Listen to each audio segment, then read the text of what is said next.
All right, guys, our 4A state champions 2023 coach. If you would open us up with a opening statement. Yeah, appreciate all your support and coverage of these guys throughout the season. Been a special group, group that we're gonna miss a lot. Tyler over there and Keenan. We get Aiden back for a couple more years, but really special group from the get-go. Ups and downs, but I didn't have a doubt we could be here at the end, and we're excited. And man, they put on a show. They put on a show tonight. We'll take questions. Tyler, you had the earlier reception, but after that, you really turned on, really accurate. There was down the stretch. What allowed you to overcome that? Yeah, it's kind of what that's what our coaches and this program is preached, like all for us high school. So it's kind of just it comes naturally now. So it big moments kind of step up. Are you ever surprised when he doesn't come out with the ball? More surprised if he doesn't than that. I kind of just I don't have to look at him. I kind of just assume that he's coming out. So. And one of the major plays of this game is block punt. For one, what if you talked on the sidelines about to attack that and you kind of going over the top one handed? And then also how were you feeling when you fell? It really pretty painful there for a little bit. Yeah, my back was hurting for a little while. And I wasn't supposed to go, but I told Coach, I said I can get there. He said, okay, just if you get there, just make sure you get your hand up. So when I got up, I put the hand up and flipped. I got up and back was hurting. The interception he had early was an unbelievable play too. Just athleticism out the roof. Keenan, coming in, would you envision you have a game like you had tonight? I mean, you really were the entire offense there at the start of the game. I mean, just came out of stretch ball away in front of the end zone. And you tiptoe what seemed like 15, 20 yards down the sideline on that touchdown catch. So what were you, feeling coming into the game, and just did you ever see yourself out of a game like that? Yeah, our coaches, preached to us the vision, started making big plays in big time games. So trying to follow big time players make big time plays in big time games. So I was just looking for any opportunity to step up like this team to win state championship. I'm just grateful that he kept putting the ball on the money, and I'll just kept putting it. Coach, how would you summarize, kind of compare this year's group, first ones to win on the 4A level, to those that won the 3AA level in the past? Yeah, man, that's tough on me. I think athletically, we're very equal. I mean, obviously we have the top guys like Will, who's obviously who Will is, and Mal going in the league. But I thought in the trenches we were just as good, and I think we really came on up front. And it's just I'm just blessed to be a part of both. Everybody did it a special way, and they ended up doing it undefeated. And this group had to. We didn't have to, but we took a couple losses. But they kept fighting, they kept persevering. So both groups are special to me, obviously, and this one's going to be special for me forever. It's just a great group. We just started getting the run game going late in the year, so we were very dynamic on both offensively and what Coach Hall does defensively, being able to move Aiden and Drew and all of them around just speaks for itself. So it's just a complete team in all phases, I believe. Coach,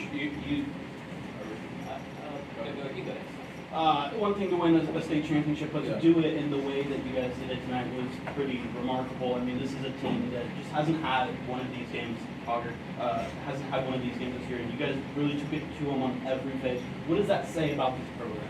I think we just put more of an emphasis on all three phases this week. Extra day, they were really good on special teams, so we felt like if we could take away some of their special teams and what they do, make a big difference. And I thought we won that phase, so it just shows how much of big time players they are. We don't practice great, in the week, and I'll be not afraid to say it. If anybody wants to come watch us practice, come on, but you're going to walk away and be like, well, what? But I know this every Friday or Saturday night, these kids play hard, they play extremely hard, and they believe in each other and what we do, and I think that's really the ultimate thing. So. You were mentioning learning from losses. Yeah. And a lot of the state champs will lose early in the year. They want to run. You guys get a little bit of both, right? Yeah. First week, or second week, I guess, and last week of the regular season, and that was kind of upset. When you looking back, what you guys gained from that? How did it fine-tune everything to make this run the way it was? Maybe down the road, I'll talk about what happened on Marvin week, and that's no slight on Marvin Ridge. They played us extremely well, but it was kind of a crazy week for Weddington football, and I just think we just kind of had a reset after that. We go in, we're not the 1 seed anymore, but yeah, we still are. So when a high school team puts it back out, they were still the 1. And I was like, man, but it goes back to playing. What they said, RPI is RPI, and we put these kids through tough. We put these kids through challenges, and credit to Butler, they're right there in the end too. We didn't play our best, and they played a better game than we did on that night, and we just kept looking at the side of the bracket saying we're going to get a chance at them again. But I hope you learn from losses. I like to find a way to learn from wins too, and try and get those losses out of there. But yeah, these guys just come back and respond to any adversity, to anything that they get put through. Coach, obviously you lose these 2 guys, Yeah. but you mentioned some of the returners. Yeah. You got a lot of guys coming back that it doesn't seem like the Weddington run is over. You're talking about Nick, obviously Aiden here. So just talk about some of those key guys you got returned next year and just how this run can continue. Yeah, obviously we got, the twins and TJ and Braden Barger's played unbelievable coming back, and Caleb, and, just some deep guys. And I think the big thing is figuring out up front. We lose 4 starters on the offensive line, but really an underrated group. I put Logan Post up there against anybody as an offensive lineman, 6'1" or not, he can play. And I'll stand on that. And what those guys did is unbelievable. And obviously having Nick back, and we're gonna have big shoes to fill. But every year there's a different challenge, and I think after this one sinks in and we take a little break, our staff will get going and get ready for it. But these kids deserve a lot of time off, and I don't want to look into that too far. I just want to let this sink in. But it's gonna be tough for us. It's not gonna get any easier, and that's gonna be the biggest thing. And but I do think we got a great core to come back to continue to do what we've been doing. For Keenan and Tyler, for just 1 year, 1 off season together, how much extra you guys had is outstanding. For both of you, what was the key to that? How do you guys have approached that? How did you get to the point where you are today, where you just have connection? You look like you've been playing together for 4 years. So how that happen? Really just a lot of days in the summer, and spring, just going to the fields, just getting working. Whether it was me and him or me and some of the other receivers, we just knew that we didn't have that long history of middle school, high school playing together. We knew we had a short clock, and we knew we had a big goal in mind, so we had to put a lot of work in, a lot of days, just throwing, catching, and now I'm coming up my break, and I know exactly where the ball is going to be right there in my chest every time. Just very competitive.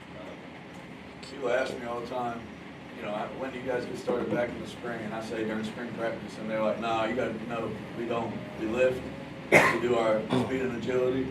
We're going to learn football a little bit better as a team, classroom sessions. Those guys do it on their own. Twice a week, Tyler had throwing sessions that me and Coach Smith didn't even really know about. They just go out to the turf and throw.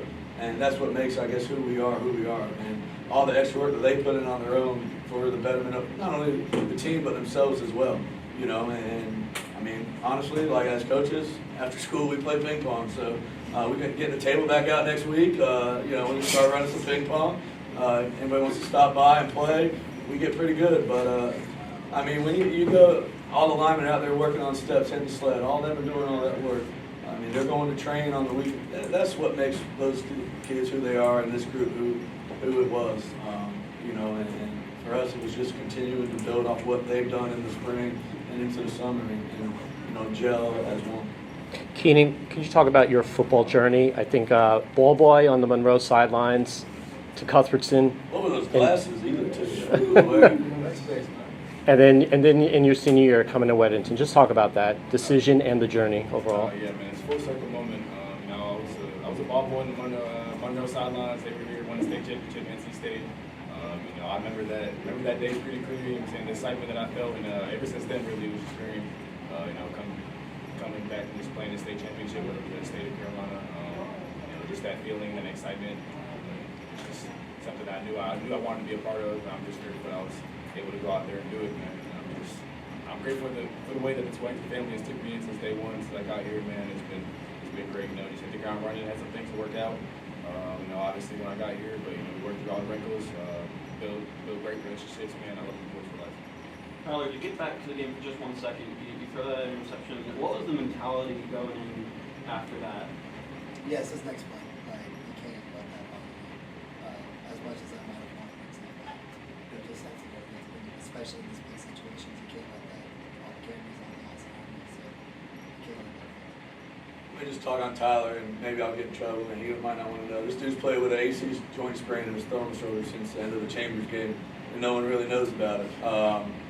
He's as tough as they come. He took a hit on a run against Chambers, come down, says I can't throw, threw a 55-yard pass after that, and then came up and said I really can't throw. So, you know, we got our run game going round 3 against Catholic because we had to. And if you had watched Budge during warm-ups against Catholic, he would have told you, I don't know if I can go. Each week he got stronger and stronger. It's just a pain tolerance thing. And he had a great week of practice, but I know there's a lot of good quarterbacks in North Carolina, man. There ain't none tougher than him. And as talented as he is, and you might not look at, you know, the hair and all that, he's a tough son of a gun when it comes on the field. You know, and so if I spilled the beans, Tyler, that people don't know about your injury, we did a pretty good job of keeping it hush-hush. But, you know, he's as tough as they come.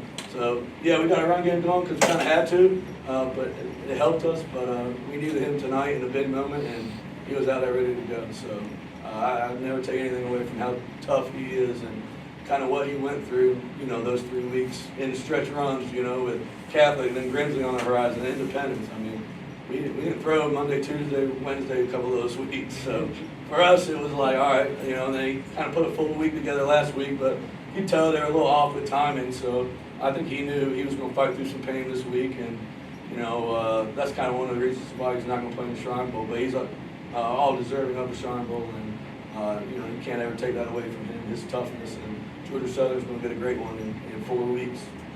Well, based on that knowledge, then, Tyler, I think what's most impressive then, obviously Diamond and Ritter took over, but I would argue you had some of the biggest impactful runs during that stretch, setting up big runs for them. How did your arm and the joint sustain? How did it manage from game to game getting hit?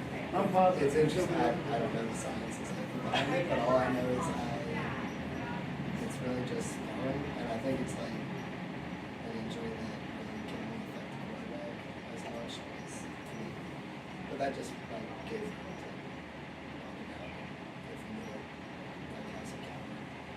When maybe really get tired, then I was able to Just hurt when he released it. So, you know, if he let one rip, we'd have to run it a couple times. But he was going to impact the game one way or the other, and you know, he just did it with his legs for a few weeks. Andy, just one on you got 4 state titles this program, 4 state titles in 8 seasons. You care to weigh in? I know back home a lot of people are talking about Weddington's historical rank among Charlotte teams. You want to care to weigh in on that? Does Charlotte want to accept it? We like UnionCounty. This special group, man, what Tim Carson built was unbelievable.